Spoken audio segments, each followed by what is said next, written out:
The recurrence of a phenomenon like Thomas Edison is not very likely. He will occupy a unique and exalted position in the history of his native land, which might well be proud of his great genius and undying achievements in the interest of humanity. Thomas Alva Edison is an example of a classic American success story. Born into poverty, but hard-working and inquisitive by nature, he suffered from almost complete deafness, probably as a result of scarlet fever in childhood. He attended school only for a few months, but struggled with his mother soon taking on the responsibility of schooling him from home from that time on. Once he learned to read, he was insatiable, spending long hours immersed in consuming any literature to do with technology. He eventually got a job as a paperboy, which, besides providing some pocket money, also afforded him plenty of reading material. He worked at odd jobs over the next few years, blowing any spare cash he had on chemistry and electrical equipment, immersing himself in doing experiments on the floor of his parents' living room. By his late teens, he found himself a mentor who gave him an opportunity to work in his engineering company, and the two of them would eventually become partners in a company that developed telegraph equipment.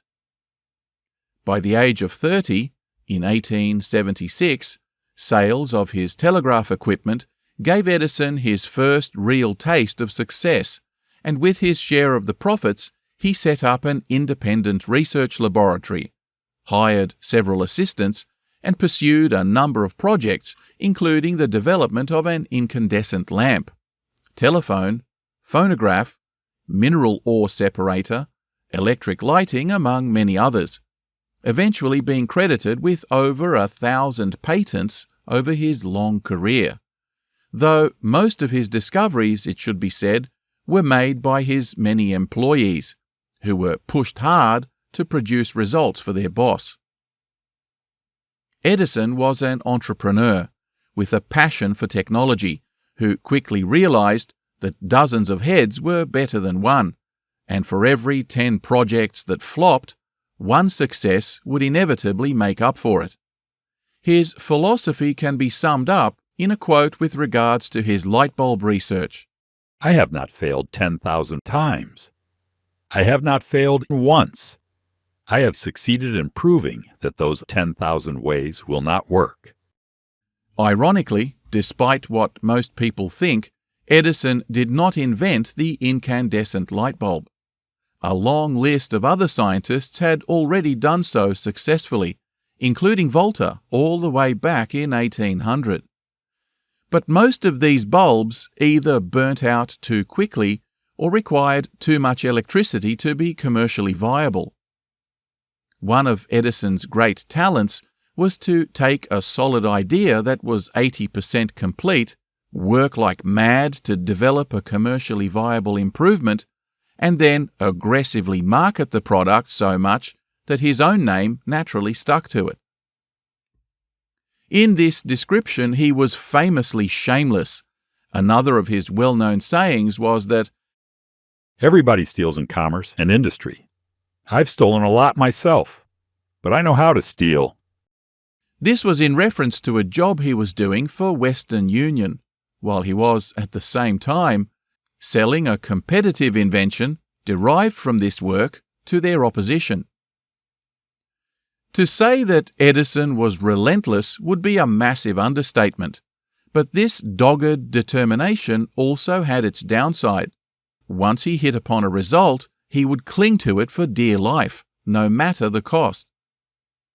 One example of this was his obsession with the mining industry. He sunk a small fortune over many years into developing an ore extraction technique that he desperately believed in, but which turned out to be a flash in the pan, and a very expensive one at that. Nikola Tesla would go on to describe Edison's methods this way.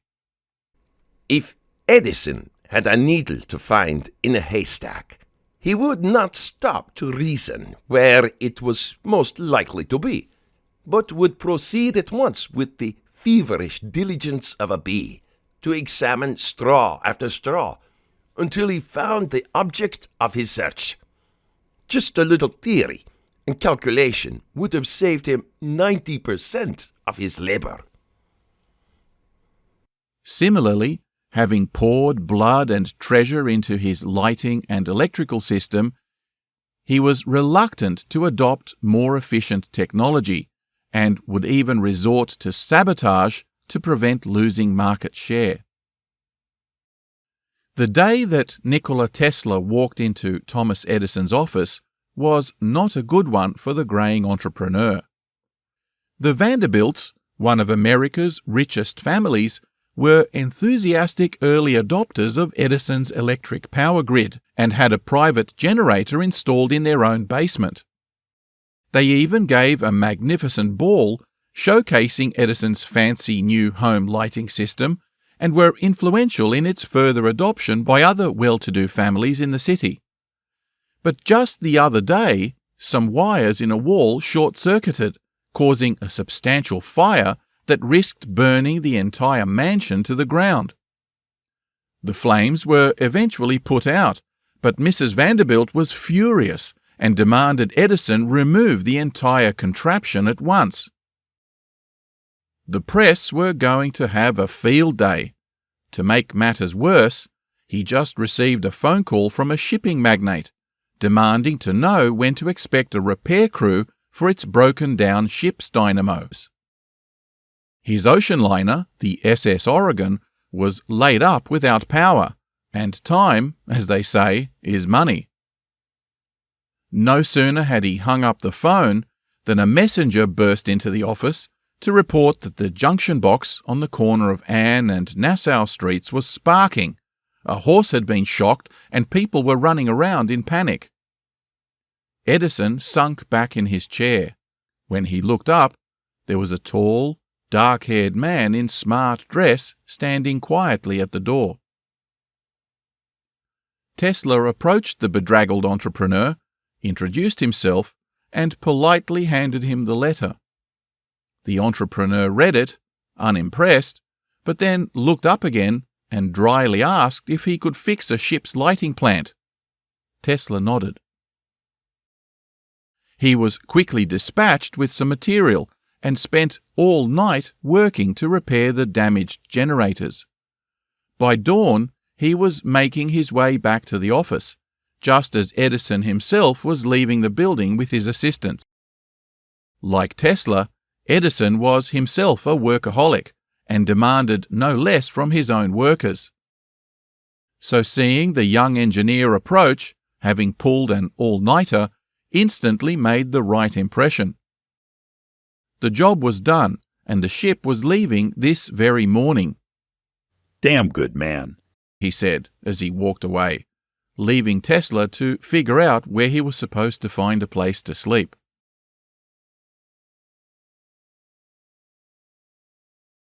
It wasn't long before Tesla was running the entire maintenance workshop, clocking on at 10:30 in the morning and clocking off again at 5 a.m. the next. Both men were famous for their legendary work ethic and the ability to operate on very little sleep. But one time Edison was forced to admit, Tesla, over the years, I've had many hard-working assistants, but you take the cake. Edison's problems with unstable and dangerous generators were ongoing, and his team of 20 field engineers had their hands full keeping the vulnerable network operational. Catching his boss in a quiet moment, Tesla told him that if he gave him 6 months, he could reconfigure each of the machines to make them much more effective, safer, and, more importantly, cost him significantly less money. The last point caught his attention. Edison was all about the money. He had no time for inventions that wouldn't make him rich. But, to be fair, his major financial backer, J.P. Morgan, was the kind of shark that was only ever one mistake away from devouring him. Edison was a brilliant strategist, but he was completely at the mercy of Morgan's gargantuan investment firm. So when Tesla suggested this major cost-saving opportunity, Edison not only gave him carte blanche, but said unequivocally, "There's $50,000 in it for you, if you can pull it off." Tesla characteristically threw himself into it, working night and day, redesigning 24 dynamos and integrating automatic switches that he developed on the job, which Edison, of course, applied patents for. When the job was done and the system working like a dream, Tesla went to his boss to report on his last completion and to ask when he could expect his bonus. Edison's jaw dropped. Then he sat back and laughed out loud. "Tesla," he said, "you don't understand our American humor, man." It was the second time that the Edison company had cheated him out of a significant bonus. Shocked, he barely knew what to say, but gathered his composure and resigned on the spot. It was not a good time to be unemployed. There was a huge financial crash that year, and thousands of investors and small businesses were going broke. As usual, the rich kept getting richer, and the likes of J.P. Morgan were sweeping up the debris, buying up cash-strapped companies at fire sale rates and consolidating control over everything from rail and shipping to mining and the financial sector. Now that he had some downtime, Tesla took the opportunity to explore the city, take in the sights, and learn about American art, history, and culture. His connection with Edison had raised his public profile, and several investors now approached him to start a company producing arc lighting lamps to be used as streetlights. The result was the Tesla Electric Light and Manufacturing Company. Now, in preceding years, Edison had lobbied hard to convince municipal authorities that the gas lamp streetlights that were now common all over the world were actually a public danger. He published bulletins on the dangers of gas leaks and sent salesmen across the entire country to convince workers' unions and politicians alike that the risks of suffocation and explosion were unacceptable, and that his electric and lighting solutions were a much safer alternative. His propaganda proved successful, but having convinced the authorities to abandon gas lighting, Edison's own incandescent bulbs proved unsuitable to the luminosity required, and his engineers had struggled to develop a viable and competitive arc light. This was just the opening Tesla needed, and he worked feverishly to design a new system that soon proved brilliantly suitable for the task at hand, and for which he obtained his first 7 patents. But the arc lights, for him, were just a vehicle to finance his real passion, the AC induction motor that had been in his mind ever since Budapest, and the more he lobbied his partners to expand the scope of their business, the more irritated they became, till one day they just formed a new company without him and used their rights to his patents to produce arc lights without paying him any royalties. You see, Tesla had ceded his patents to the company, which opened him up for exploitation. It was yet another expensive and painful lesson he learned the hard way. Once again, he was penniless, homeless, and spent months working as a ditch digger just to make ends meet. His American dream had turned into a nightmare. He felt like his knowledge and technical skills were pointless, and that his revolutionary ideas would never get off the ground. And then, one day, perchance, he ran into the managing director of Western Union, the telecommunications company that Edison used to work for, and who, like Tesla, had been shafted by him. What's more, the director knew all about AC current, and again, like Tesla, he believed that it was the solution to America's energy challenges. So, in 1887, they now partnered up and formed a new company, the Tesla Electric Company, whose sole objective, finally, was the development of AC technology. It should be said that Tesla was not the first to promote the use of alternating current electricity. A number of others, including George Westinghouse, the inventor of the railroad air brake, had already installed a functioning generator. But to date, no successful motor existed that could be powered by alternating current. Tesla now submitted a flurry of new patents, 40 in total, and they were so revolutionary, as he predicted, that they were granted without any of the usual delays. Now that he had published them, his designs came to the attention of several academics, who were completely amazed and widely acclaimed their design as being the most elegant expression of electromagnetic physics since Faraday's time. It was such a simple system, with almost no wearing parts, that Tesla was soon invited to deliver lectures to the American Institute of Electrical Engineers.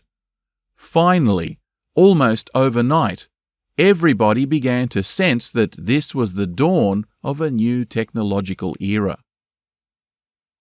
Everybody but Edison, that is, who at first dismissed it as just so much humbug. But Westinghouse knew better. He was a tough and shrewd businessman, just like Edison, and he had the guts to take on new and controversial projects. He knew full well that AC power was the key to getting energy across the vast expanses of America. And Tesla's polyphase system was just the vehicle to get it done. So he personally visited Tesla at his New York workshop. Westinghouse, like Tesla, was a visionary, a man of scruples, civic responsibility, well-dressed and with a taste for culture. In comparison, Edison was a grub with appalling personal hygiene, unscrupulous business practices, ignorance of European culture, and whose sole motivation in life seemed to be the acquisition of money. Where Edison had been suspicious and condescending, Westinghouse was courteous and inquisitive. The two hit it off straight away. By the end of the afternoon, so the story goes, he offered Tesla $1 million for all his patents, as well as $2.50 for every horsepower sold. Westinghouse's books, however, only showed a yearly patent licensing fee of $15,000, which had to be split between all the partners. Within months, the young engineer had gone from digging ditches to dining at the Waldorf Astoria. In 1887, he experienced what he later called one of his proudest moments by becoming a naturalized American citizen. When Edison heard of Westinghouse's deal with Tesla, his mood decidedly changed from indignation to outrage. He didn't believe that a reliable motor would ever be developed for AC power, but now that it had, it threatened to render obsolete his entire DC system. So, the propaganda machine he used so effectively against the gas companies was once again put to work, this time to scare the media and public of the dangers of AC power. Once again, public bulletins were printed. Other engineers were encouraged to challenge Westinghouse's and Tesla's patents in court, and the media was fed misinformation about who really owned what. But it didn't end there. Edison, whose companies employed over 3,000 people, saw the writing clearly on the wall and stopped at nothing to provoke fear by paying schoolboys to catch stray dogs and cats and bring them to public spectacles where the hapless animals were electrocuted by huge AC surges. On one occasion, even an elephant was acquired and electrocuted in front of the media in a public demonstration of the dangers of AC power. Edison himself coined the term to be Westinghoused, in reference to electrocution, and had his agents travel the countryside giving live demonstrations using large dogs and even calves. But his absolute lowest act was via an agent to lobby the governor of New York to use AC electrocution to execute convicted criminals. Sure enough, it seemed that the egomaniac had succeeded when Sing Sing Prison announced the first use of the electric chair in 1890. But Edison's engineers had miscalculated the necessary current surge, and the unfortunate inmate had to be Westinghoused several times to finish him off. It was a gruesome spectacle, and the public seemed to sense that something was not right about Edison's vociferous smear campaign. It would be 20 years before he finally admitted he was wrong about the War of the Currents. But as the tide began to turn against him, Edison had serious problems of his own. His chief backer, J.P. Morgan, had decided it was time to take control of the entire electric industry, both DC and AC, and had his own financial agents sabotage the share prices of all the other major players in the market, bringing them to their knees and then buying them out cheaply. It was clear to him that Edison's management of the DC power grid was becoming a complete shambles, so without consulting him, Morgan initiated a hostile takeover, merging the Edison Electric Company with several others into a new company under his own complete control, to be called General Electric. Thomas Edison's War of the Currents with Nikola Tesla would become the stuff of legend, highlighting just how low he could stoop to protect his investments and destroy his opposition. In the end, Edison lost not only the war, but eventually also his company, to financial monopolist J.P. Morgan. But his entrepreneurial style of research and development nevertheless made him a fortune and a hero of American history.